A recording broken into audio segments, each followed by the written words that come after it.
السلام عليكم ورحمة الله وبركاته. أنا هقلد شوية ممثلين قدام كده، وانتوا تقولوا لي مين هم بالظبط. كل الحكاية انك انت تقول لي مين في التعليقات، مين هو الممثل القديم ده. انتوا يا بتوع البنزيمة، الله، هو ما حدش هنا ولا ايه؟ الله، انتوا يا بتوع البنزيمة، هو ما حدش هنا ولا ايه؟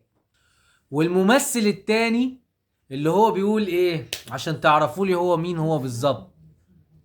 يا حلاوة، الدنيا لسه يا حلاوة، الدنيا لسه بخير يا شعبان يا ابن عمي. يا لهوي، انا بحبك يا روزيتي. حفلة 9 خلصت، استني حفلة 12. حفلة 12 خلصت. طب انت طالق؟ يا ريت تقولي لي مين هما جوز الممثلين دول، وانا هبقى معاكم كده كل يوم اقلد لكم اتنين وتقولوا لي مين هم في التعليقات. السلام عليكم ورحمة الله.